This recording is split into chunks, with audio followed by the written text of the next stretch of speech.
ನನ್ನ ಹಾಗೆ ನಿವೇದಿತಾ ಆಲೋಚನೆ ಜೀವನ ಶೈಲಿ ಬೇರೆ ಬೇರೆಯಾಗಿದೆ. ನಮ್ಮ ವಿಚ್ಛೇದನ ನಮ್ಮ ಜೀವನ ಶೈಲಿ ಬೇರೆ ಇದ್ದಿದ್ದಕ್ಕೆ ಆ ಹೊಂದಾಣಿಕೆ ಇಲ್ದಿದ್ದಕ್ಕಾಗಿ ನಾವು ತಗೊಂಡ್ವಿ ಅಂತ ಹೇಳಿ ರ್ಯಾಪರ್ ಚಂದನ್ ಶೆಟ್ಟಿ ಪ್ರತಿಕ್ರಿಯೆಯನ್ನ ಕೊಟ್ಟಿದ್ದಾರೆ, ಕ್ಲಾರಿಟಿಯನ್ನ ಕೊಟ್ಟಿದ್ದಾರೆ. ನಾವಿಬ್ರು ಬೇರೆಯಾಗಿದ್ರೆ ಖುಷಿಯಾಗಿರ್ತೀವಿ ಅಂತ ಅನ್ನಿಸ್ತು. ಇಬ್ರು ಒಟ್ಟಿಗೆ ಆಲೋಚಿಸಿ ಚರ್ಚೆ ಮಾಡಿಯೇ ನಾವು ಬೇರೆಯಾಗುವಂತಹ ನಿರ್ಧಾರವನ್ನ ಮಾಡಿದ್ವಿ. ಮ್ಯೂಚುವಲ್ ಕನ್ಸೆಂಟ್ ಮೇಲೆ ಅಂದ್ರೆ ಪರಸ್ಪರ ಒಪ್ಪಿಗೆಯ ಮೇಲೆ ನಾವು ವಿಚ್ಛೇದನವನ್ನ ಪಡ್ಕೊಂಡಿದ್ದೀವಿ. ಕೋರ್ಟ್ ಮೂಲಕ ಕಾನೂನಾತ್ಮಕವಾಗಿ ವಿಚ್ಛೇದನವನ್ನ ಪಡ್ಕೊಂಡಿದ್ದೀವಿ. ಸತ್ಯಾಸತ್ಯತೆಯನ್ನ ನಿಮ್ಮ ಮುಂದಿಡೋಕೆ ಬಂದಿದ್ದೀವಿ ಅಂತ ಹೇಳಿ ಚಂದನ್ ಶೆಟ್ಟಿ ಸುದ್ದಿಗೋಷ್ಠಿಯ ಸಂದರ್ಭದಲ್ಲಿ ಹೇಳಿದ್ದಾರೆ. ಇನ್ನು ನಮ್ಮ ನಡುವೆ ಕಂಪ್ಯಾಟಿಬಿಲಿಟಿ ಇರಲಿಲ್ಲ, ನಮ್ಮ ನಡುವೆ ಹೊಂದಾಣಿಕೆ ಇರಲಿಲ್ಲ ಅಂತ ನಾವು ವಿಚ್ಛೇದನ ಪಡ್ಕೊಂಡ್ವಿ. ಇದೊಂದೇ ಕಾರಣಕ್ಕೆ ನಾವಿಬ್ರು ಡಿವೋರ್ಸ್ ಅನ್ನ ಪಡ್ಕೊಂಡಿದ್ದು. ಇದನ್ನ ಹೊರತುಪಡಿಸಿ ಬೇರೆ ಯಾವುದೇ ಕಾರಣಗಳು ಇರಲಿಲ್ಲ ಅಂತ ಹೇಳಿ ತಮ್ಮ ವಿಚ್ಛೇದನದ ಬಗ್ಗೆ ನಟಿ ನಿವೇದಿತಾ ಗೌಡ ಪ್ರತಿಕ್ರಿಯಿಸಿದ್ದಾರೆ. ಕೇಳಿ ಬಂದಿರುವಂತಹ ಎಲ್ಲ ಊಹಾಪೋಹಗಳು, ವದಂತಿಗಳನ್ನ ಈ ಜೋಡಿ ತಳ್ಳಿ ಹಾಕಿದೆ. ಹಾಗಾದ್ರೆ ಸುದ್ದಿಗೋಷ್ಠಿಯಲ್ಲಿ ನಿವೇದಿತಾ ಗೌಡ ಹಾಗೆ ಚಂದನ್ ಶೆಟ್ಟಿ ಹೇಳಿದ್ದೇನು, ಯಾವ ರೀತಿಯಾದಂತಹ ಸ್ಪಷ್ಟೀಕರಣವನ್ನ ಅಥವಾ ವದಂತಿಗಳಿಗೆ ಸಂಬಂಧಪಟ್ಟ ಹಾಗೆ ಕ್ಲಾರಿಟಿಗಳನ್ನ ಕೊಟ್ಟರು, ಬನ್ನಿ ನೋಡ್ತಾ ಹೋಗೋಣ. ಎಲ್ಲರಿಗೂ ನಮಸ್ಕಾರ. ಇವತ್ತು ಈ ಒಂದು ಪತ್ರಿಕಾಗೋಷ್ಠಿ ಕರೆದಿದ್ದಕ್ಕೆ ಎರಡು ಮೇನ್ ಕಾರಣಗಳಿದೆ. ಒಂದು, ನಮ್ಮ ಮಾಧ್ಯಮದವರ ಮೇಲಿರುವಂಥ ಅಪಾರವಾದಂಥ ಗೌರವ ಮತ್ತು ವಿಶ್ವಾಸ. ಎರಡನೆಯದು, ಸರಿಯಾದ ವಿಷಯನ ಸರಿಯಾದ ಮಾಧ್ಯಮದ ಮುಖಾಂತರ ನಮ್ಮ ಕರ್ನಾಟಕದ ಜನತೆಗೆ ತಲುಪಿಸುವಂಥ ಒಂದು ಪ್ರಯತ್ನನ ಮಾಡೋಣ ಅಂತ ಇವತ್ತು ನಾನು ಮತ್ತು ನಿವೇದಿತಾ ಇಬ್ಬರು ಕೂಡ ಇಲ್ಲಿ ಬಂದಿದ್ದೀವಿ. ಇದಕ್ಕೆ ನಮ್ಮ ಮಾಧ್ಯಮದವರ ಸಂಪೂರ್ಣ ಸಪೋರ್ಟ್ ನಮ್ಮ ಮೇಲೆ ಇರುತ್ತೆ ಅಂತ ಭಾವಿಸಿದ್ದೀನಿ. ಇದೇ ತಿಂಗಳು 6ನೇ ತಾರೀಕು ನಾನು ಮತ್ತು ನಿವೇದಿತಾ ಅರ್ಜಿನ ಸಲ್ಲಿಸಿದ್ವಿ. 7ನೇ ತಾರೀಕು ನಮ್ಮ ಫ್ಯಾಮಿಲಿ ಕೋರ್ಟ್ ನಮಗೆ ಏನು ಕಾನೂನಾತ್ಮಕವಾಗಿ ಏನು ಪ್ರೊಸೀಜರ್ಸ್ನ ಫಾಲೋ ಮಾಡಬೇಕಾಗಿತ್ತು ಆ ಪ್ರೊಸೀಜರ್ಸ್ನೆಲ್ಲ ಫಾಲೋ ಮಾಡಿದ್ವಿ. ಅದಾದ ನಂತರ ನಮ್ಮಿಬ್ರಿಗೂ ವಿಚ್ಛೇದನವನ್ನು ನ್ಯಾಯಾಲಯ ಕೊಟ್ಟಿದೆ. ಸೊ ಅದನ್ನು ಮೊದಲಿಗೆ ಸ್ಪಷ್ಟನೆ ಕೊಡ್ತಾ ಇದ್ದೀನಿ. ನಮ್ಮಿಬ್ರಿಗೂ ನ್ಯಾಯಾಲಯ ವಿಚ್ಛೇದನವನ್ನು ಕೊಟ್ಟಿದೆ. ನಾವು ಕಾನೂನಿನ ಪ್ರಕಾರವಾಗಿ ಈ ಒಂದು ವಿಚ್ಛೇದನವನ್ನು ಪಡ್ಕೊಂಡಿದ್ದೀವಿ.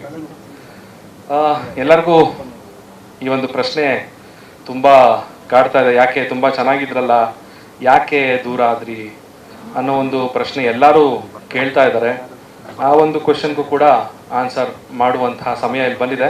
ಆಲ್ರೆಡಿ ನಾವು ನಮ್ಮ ಸೋಷಿಯಲ್ ಮೀಡಿಯಾ ಇನ್ಸ್ಟಾಗ್ರಾಮ್ನಲ್ಲಿ ಒಂದು ಟೈಪ್ ಮಾಡಿ ಇಬ್ಬರು ಪೋಸ್ಟ್ಗಳನ್ನ ಹಾಕಿದ್ವಿ.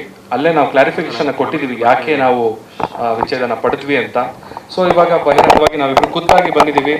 ಯಾಕಂತ ಹೇಳಿದ್ರೆ ಸಾಕಷ್ಟು ವದಂತಿಗಳು, ಬೇಡದೇ ಇರುವಂಥ ಸುದ್ದಿಗಳು ಎಲ್ಲರೂ ಸೃಷ್ಟಿ ಮಾಡಿ ಕೆಲವರು ಸೃಷ್ಟಿ ಮಾಡಿ ಅದನ್ನು ಹರಿಬಿಡ್ತಾ ಇದ್ದಾರೆ. ಅದು ಜನಗಳಿಗೆ ನಿಜ ಏನೋ ಅನಿಸೋ ಒಂದು ಮುನ್ನ ಅದಕ್ಕೆ ನಾವೊಂದು ಕ್ಲಾರಿಟಿ ಕೊಟ್ಬಿಡೋಣ ಅಂತ ಇವತ್ತು ಈ ಒಂದು ಪತ್ರಿಕಾಗೋಷ್ಠಿಯನ್ನು ಕರೀಲಿಕ್ಕೆ ಒಂದು ಮುಖ್ಯ ಕಾರಣ ಕೂಡ. ಆ್ಯಂಡ್ ಏನಕ್ಕೆ ನಾವಿಬ್ಬರು ವಿಚ್ಛೇದನ ಪಡೆದ್ವಿ ಅನ್ನೋದಾದರೆ, ಕೆಲವು ವರ್ಷಗಳಿಂದ ನಾನು ಬೆಳೆದಂತಹ, ಅಂದರೆ ನನ್ನ ಆಲೋಚನೆಗಳು, ನನ್ನ ಜೀವನ ಶೈಲಿ ಒಂದು ಆಯಾಮದಲ್ಲಿ ಹೋದರೆ ನಿವೇದಿತಾ ಅವರ ಒಂದು ಯೋಚನೆ, ಆಲೋಚನೆ, ಒಂದು ಜೀವನ ಶೈಲಿ ಅವ್ರದ್ದೇ ಒಂದು ಆಯಾಮದಲ್ಲಿ ಬೆಳೀತಾ ಹೋಯಿತು. ಸೊ ಇದ್ರ ಮಧ್ಯದಲ್ಲಿ ಜೀವನ ಅಂದರೆ ಏನು ಅಂತ ನಾನು ಅರ್ಥ ಮಾಡ್ಕೊಂಡಿರೋದು ಮತ್ತು ನಿವೇದಿತಾ ಅವರು ಅರ್ಥ ಮಾಡ್ಕೊಂಡಿರೋದು ಎರಡು ವ್ಯಾಖ್ಯಾನಗಳು ತುಂಬ ಡಿಫ್ರೆಂಟ್ ಆಗಿತ್ತು. ಅದು ಒಂದಕ್ಕೊಂದು ಹೊಂದಾಣಿಕೆ ಆಗಲೇ ಇಲ್ಲ. ತುಂಬ ಪ್ರಯತ್ನ ಪಟ್ವಿ ಕೆಲವು ವರ್ಷಗಳಿಂದ ಎಲ್ಲ ಸರಿ ಹೊಂದ್ಕೊಂಡು ಹೋಗ್ಬೇಕು ಅಂತ. ಸೊ ಪ್ರತಿದಿನನೂ ಈ ರೀತಿಯಾದಂಥ ಒಂದು ಮನಸ್ತಾಪಗಳು ಬರ್ತಿದ್ದಾಗ ಎಲ್ಲೋ ಒಂದು ಕಡೆ ಅನಿಸ್ತು, ನನ್ನ ಜೀವನ ಶೈಲಿ ಬೇರೆ ಇದೆ, ಇವರ ಜೀವನ ಶೈಲಿ ಬೇರೆ ಇದೆ. ಒಬ್ರಿಗೊಬ್ರು ನಾವು ರೆಸ್ಪೆಕ್ಟ್ ಮಾಡಲೇಬೇಕು. ಬಿಕಾಸ್ ನಾವೆಲ್ಲ ಇಂಡಿವಿಜುವಲ್ಸ್.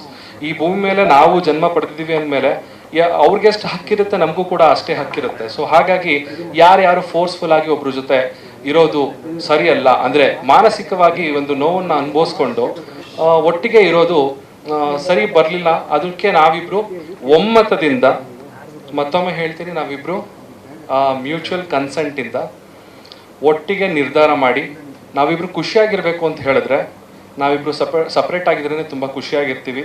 ಸೊ ಹಾಗಾಗಿ ನಮ್ಮಿಬ್ಬರ ಮಧ್ಯದಲ್ಲಿ ಯಾವುದೇ ರೀತಿಯ ದ್ವೇಷ, ವೈಮನಸ್ಸು ಯಾವುದೂ ಇಲ್ಲ.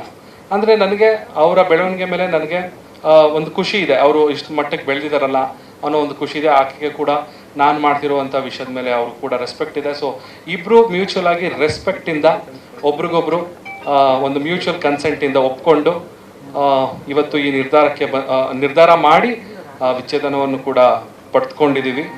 ಆ್ಯಂಡ್ ನಮಗೆ ನಮ್ಮ ಸ್ನೇಹಿತರು ಹಾಗೆ ನಮ್ಮ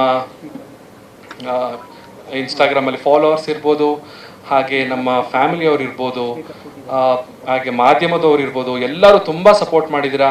ಇಂಥ ಒಂದು ಸಿಚುವೇಶನಲ್ಲಿ ನಮಗೂ ಕೂಡ ತುಂಬ ಕಷ್ಟ ಇತ್ತು. 2 ದಿನ ನಾವು ಯಾರ ಫೋನ್ನು ಅಟೆಂಡ್ ಮಾಡೋಕ್ಕಾಗಲಿಲ್ಲ. ಬಿಕಾಸ್ ಆ ಮನಸ್ಥಿತಿಲಿ ಇರಲಿಲ್ಲ. ನನಗೆ ಯಾರ ಜೊತೆನೂ ಮಾತಾಡಬೇಕು ಅನ್ನೋ ಒಂದು ಮನಸ್ಥಿತಿ ಇರಲಿಲ್ಲ.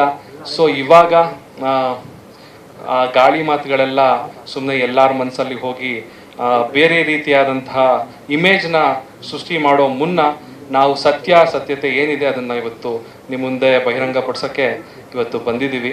ಸೊ ಮೊದಲನೇ ಪಾಯಿಂಟು ಕ್ಲಿಯರ್ ಆಗಿದೆ. ನಾವು ಕಾನೂನಾತ್ಮಕವಾಗಿ ವಿಚ್ಛೇದನವನ್ನು ಪಡೆದಿದ್ದೀವಿ. ಸೊ ಹಾಗೆ ನೆಕ್ಸ್ಟ್ ಪಾಯಿಂಟ್ ನಾನು ಮಾತಾಡಬೇಕು ಅಂತ ಹೇಳಿದ್ರೆ ವದಂತಿಗಳ ಬಗ್ಗೆನೇ ಮೇನ್ ಆಗಿ ಮಾತಾಡಬೇಕಾಗಿದೆ. ಅದಕ್ಕಿಂತ ಮುಂಚೆ ನಿವಿ ಅವ್ರ ಆಡಾದ್ಮೇಲೆ ನಾನು ಮಿಕ್ಕಿದೊಂದಷ್ಟು ಪಾಯಿಂಟ್ಸ್ಗಳನ್ನ ಮಾತಾಡ್ತೀನಿ.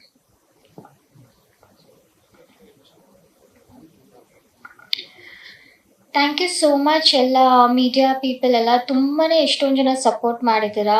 ಆಲ್ಮೋಸ್ಟ್ ನನಗೊಂದು ಕೆಲವೊಬ್ರು ಮಾತಾಡಿರೋದಾಗ್ಲಿ, ಸಪೋರ್ಟ್ ಮಾಡಿರೋ ರೀತಿ ಪರ್ಸ್ನಲಿ ಇಷ್ಟ ಆಗಿ ಅವ್ರ ಮೆಸೇಜ್ ಕೂಡ ಮಾಡಿದ್ದೀನಿ. ನಿಮ್ಮ ಒಂದು ಥಿಂಕಿಂಗ್ ನಮಗೆ ಆ ಮೊಮೆಂಟಲ್ಲಿ ತುಂಬ ಸಪೋರ್ಟಿವ್ ಆಗಿತ್ತು. ಆ್ಯಂಡ್ ಸೆಕೆಂಡ್ ಥಿಂಗ್ ಬಂದು ಚಂದನ್ ಆಲ್ರೆಡಿ ಮೆನ್ಷನ್ ಮಾಡಿರೋ ಹಾಗೆ ನಮ್ಮಿಬ್ಬರ ಮಧ್ಯೆ ಜಸ್ಟ್ ನಾವು ಕಂಪ್ಯಾಟಬಲ್ ಆಗಿರಲಿಲ್ಲ ಅನ್ನೋ ಒಂದೇ ಕಾರಣಕ್ಕೆ ಅದು ಡೈಲಿ ಅಲ್ಲ, ಒಂದು ಯಾವಾಗ ತುಂಬ ಕಾನ್ಫ್ಲಿಕ್ಟ್ಸ್ನ ರೇಸ್ ಬರ್ತಿದ್ದರಿಂದ ನಾವು ಈ ಒಂದು ಡಿಸಿಷನ್ಗೆ ಬಂದಿದ್ದೀವಿ. ಅದ್ರ ಬಿಟ್ಟು ಬೇರೆ ಯಾವುದೇ ಥರ ಇವಾಗ ಸ್ಪೆಕ್ಯುಲೇಟ್ ಮಾಡ್ತಿದ್ದಾರೆ, ಒಂದಷ್ಟು ಹರ್ಟ್ ಆಗೋ ಥರ ಫಾಲ್ಸ್ ರೂಮರ್ಸ್ ಎಲ್ಲ ಸ್ಪ್ರೆಡ್ ಆಗ್ತಿರೋ ಥರ ಯಾವುದೂ ಇಲ್ಲ. ಅಷ್ಟೇ. ಈಗ ನಾನು ಹೇಳಬೇಕಾಗಿರುವಂಥ ವಿಚಾರ ಇವಾಗ ವದಂತಿ, ನಮ್ಮ ಕಿವಿಗೆ ಬಿದ್ದಂಥ ವದಂತಿ. ವದಂತಿ ನಂಬರ್ 1 ಏನು ಅಂತ ಹೇಳಿದ್ರೆ, ನಿವೇದಿತಾ ನನ್ನ ಬಳಿಯಿಂದ ಆಲೆಮನಿ ಅಂದರೆ ಜೀವನಾಂಶ ಕೋಟ್ಯಾಂತರ ರೂಪಾಯಿ ನನ್ನಿಂದ ಆಲೆಮನಿ ಪಡೆದಿದ್ದಾರೆ ಅನ್ನೋ ಒಂದು ವದಂತಿ ಹರಿದಾಡ್ತಿದೆ, ರೂಮರ್ಸು. ನಿವೇದಿತಾ ನನ್ನ ಹತ್ರ ದುಡ್ಡನ್ನ ಡಿಮ್ಯಾಂಡ್ ಮಾಡಿದ್ದಾರೆ ಅಂತ. ಇದು ಖಂಡಿತವಾಗ್ಲೂ ಸುಳ್ಳು. ಅವರು ಯಾವುದೇ ರೀತಿಯಾದಂಥ ಆಲೆಮನಿ ನನ್ನಿಂದ ಪಡ್ಕೊಂಡಿಲ್ಲ. ಅವರು ಅದನ್ನ ಕ್ಲೇಮ್ ಕೂಡ ಮಾಡಿಲ್ಲ. ನಾನು ಅವ್ರಿಗೆ ಆಲೆಮನಿ ನಾನು ಕೂಡ ಕೊಟ್ಟಿಲ್ಲ. ಸೊ ಇದೊಂದು ವದಂತಿ. ಇವಾಗಲೇ ಮತ್ತೊಮ್ಮೆ ಕ್ಲಿಯರ್ ಮಾಡ್ತಾ ಇದ್ದೀನಿ, ಜೀವನಾಂಶ ಆಲೆಮನಿ ಅದನ್ನ ನಿವೇದಿತ ಅವರು ಕ್ಲೇಮ್ ಮಾಡಿಲ್ಲ. ನಾನು ಕೂಡ ಯಾವುದೇ ರೀತಿಯಾದಂಥ ಆಲೆಮನಿ ನಿವೇದಿತ ಅವ್ರಿಗೆ ಕೊಟ್ಟಿಲ್ಲ. ಹಾಗೆ ಎರಡನೇ ವದಂತಿ, ಒಂದು ಮಕ್ಕಳು ಮಾಡ್ಕೊಳ್ಬೇಕು ಅನ್ನೋ ಒಂದು ಕಾರಣ. ಅಂದ್ರೆ ನಿವೇದಿತೆಗೆ ನಾನು ತುಂಬಾ ಫೋರ್ಸ್ ಮಾಡ್ತಿದ್ದೆ ಮಕ್ಕಳು ಮಾಡ್ಕೊಳ್ಳೋಣ ಅಂತ. ಆಕೆ ಬೇಡ ಅಂತ ಹೇಳ್ತಾ ಇದ್ಲು, ಅದಕ್ಕೋಸ್ಕರ ಈ ರೀತಿ ಆಗಿದೆ ಅನ್ನೋ ಒಂದು ವದಂತಿ ಕೂಡ ಕೇಳಿ ಬರ್ತಾ ಇದೆ. ಸೊ ಅದು ಕೂಡ ಸುಳ್ಳು. ನಾವಿಬ್ರು ಇಂಡಿವಿಜುವಲ್ಸ್ಗಳು. ಅವ್ರು ಕೂಡ ಸಿನಿಮಾ ಇಂಡಸ್ಟ್ರಿಯಲ್ಲಿ ಒಳ್ಳೆ ಕರಿಯರ್ ಇದೆ. ನಾನು ಕೂಡ ಸಿನಿಮಾ ಇಂಡಸ್ಟ್ರಿಯಲ್ಲಿ ಕೆಲಸ ಮಾಡ್ತಾ ಇದ್ದೀನಿ. ಸೊ ಹಾಗಾಗಿ ಸೊ ಈ ಒಂದು ಏನಿದೆ ಈ ಮಕ್ಕಳು ಮಾಡ್ಕೋಬೇಕು ಅನ್ನೋದು, ಸೊ ನನಗೂ ಆದಂತ ಇನ್ನೂ ಒಂದಷ್ಟು ಪ್ಲಾನ್ಗಳಿದೆ ಏನೇನೋ ಮಾಡಬೇಕು ಅಂತ. ಇದು ಕೂಡ ಸುಳ್ಳು. ಇದು ಏನ್ ವದಂತಿ ನೀವೆಲ್ಲರೂ ಕೇಳ್ತಾ ಇದ್ದೀರಾ, ಇದು ನಮ್ಮ ಒಂದು ವಿಚ್ಛೇದನಕ್ಕೆ ಕಾರಣ ಅಲ್ಲ. ಸೊ ಹಾಗೆ ನಿವೇದಿತಾ ಅವರು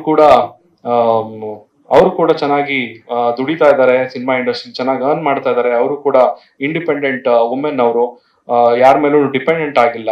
ಹಾಗೆ ನಾವು ಜೊತೆಲಿದ್ದಾಗ್ಲೂ ಅಷ್ಟೇ ಅವರ ಕೆಲಸನ ಅವ್ರು ನೋಡ್ಕೊಳ್ತಾ ಇದ್ರು, ಅವ್ರ ಖರ್ಚುಗಳನ್ನ ಅವ್ರು ನೋಡ್ಕೊಳ್ತಾ ಇದ್ರು.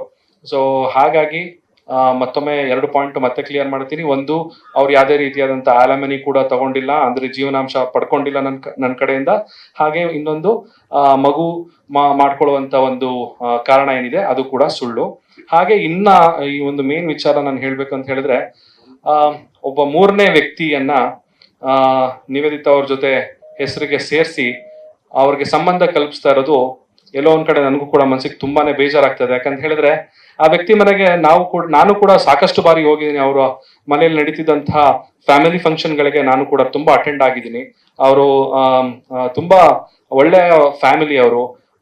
ಅಂಡ್ ಅವರ ಫ್ಯಾಮಿಲಿ ಫಂಕ್ಷನ್ ಅಂತ ಅಂದ್ರೇನೆ ನಮ್ಗೊಂಥರ ತುಂಬಾ ಖುಷಿ ಆಗೋದು. ಅವ್ರ ಮನೆಗೆ ಹೋದಾಗ ಅಷ್ಟೊಂದು ಜನನ ಸೇರಿಸಿ ಅವ್ರಿಗೆ ಊಟ ಹಾಕೋದಿರ್ಬೋದು, ಅವ್ರಿಗೆ ಒಂದು ಎಂಟರ್ಟೈನ್ಮೆಂಟ್ ಕೊಡೋದಿರ್ಬೋದು, ಆ ಕೆಲಸನೆಲ್ಲ ತುಂಬಾ ಮಾಡ್ತಾ ಇದ್ರು. ಸೊ ನಾನು ಕೂಡ ಸಾಕಷ್ಟು ಬಾರಿ ಆ ಕಾರ್ಯಕ್ರಮಗಳಿಗೆ ಹೋಗಿದ್ದೀನಿ, ನಾವಿಬ್ರು ಕೂಡ ಅವ್ರ ಜೊತೆಗೆ. ಸೊ ಆ ವ್ಯಕ್ತಿ ಜೊತೆ ನಿವೇದಿತಾ ಅವ್ರನ್ನ ಹೆಸರನ್ನ ಸೇರಿಸಿ ಇವ್ರಿಗೆ ಏನೋ ಒಂದು ಸಂಬಂಧ ಇದೆ ಅಂತ ಹೇಳ್ತಾ ಇರುವಂತ ಒಂದು ವಿಕೃತ ಮನಸ್ಥಿತಿ ಎಲ್ಲೋ ಒಂದ್ ಕಡೆ ನಾವು ಕನ್ನಡಿಗರಾಗಿ ನಾವು ಅದನ್ನ ಮಾಡಬಾರ್ದು, ನಮ್ಮ ಶೋಭೆಗೆ ಅಲ್ಲ ಅದು ಅಂತ ಹೇಳಕ್ ಇಷ್ಟಪಡ್ತೀನಿ. ಇದನ್ನ ನಾನು ಹೇಳೋದಕ್ಕಿಂತ ನಿವೇದಿತಾ ಅವರು ಅದ್ರ ಬಗ್ಗೆ ಮಾತಾಡಿದ್ರೆ ಚೆನ್ನಾಗಿರುತ್ತೆ ಅನ್ಸುತ್ತೆ. ಆಕ್ಚುಲಿ ಹೌದು, ನಂಗೆ ಆಕ್ಚುಲಿ ಅದು ನೋಡಿದಾಗ ಸ್ವಲ್ಪ ಬೇಜಾರಾಯ್ತು. ಯಾಕಂದ್ರೆ ನಾವು ಚಂದನ್ ಮೆನ್ಷನ್ ಮಾಡ್ದಂಗೆ ನಾವೆಲ್ಲ ಫ್ಯಾಮಿಲಿ ಫ್ರೆಂಡ್ಸ್, ನಾವು ಅವ್ರ ಫ್ಯಾಮಿಲಿ ಜೊತೆ ಹೋಗ್ತೀವಿ. ನಾವು ಈವನ್ ನಾವು ಏನಾದರೂ ಫಂಕ್ಷನ್ ಇದ್ದಾಗ ನಮ್ಮನ್ನಷ್ಟೇ ಅಲ್ಲ, ಅವ್ರು ಎಲ್ಲರನ್ನೂ ಸೇರಿಸಿ ಫ್ಯಾಮಿಲಿ ಫಂಕ್ಷನ್ಸ್ ಎಲ್ಲ ಮಾಡ್ತಾರೆ. ಅವ್ರ ಜೊತೆ, ಅವ್ರ ಫ್ಯಾಮಿಲಿ ಜೊತೆ ಒಳ್ಳೆ ಬಾಂಡಿಂಗ್ ಇದೆ ನನಗೆ. ಪ್ರತಿ ವರ್ಷನೂ ಅವ್ರು ನನಗೆ ಬರ್ಡೇ ವಿಶ್ ಮಾಡ್ತಾರೆ, ನಾನು ಅವ್ರಿಗೆ ಬರ್ಡೇ ವಿಶ್ ಮಾಡ್ತೀನಿ. ಬಟ್ ಈ ವರ್ಷನೇ ಯಾಕೆ ಈ ಥರ ಆಯಿತು, ಅದು ತುಂಬ ತಪ್ಪು ಆ್ಯಕ್ಚುಲಿ. ನ್ಯೂಸ್ ಫಸ್ಟ್ ನಿರ್ಭೀತಿಯಿಂದ ನಿಮ್ಮ ಪರವಾಗಿ.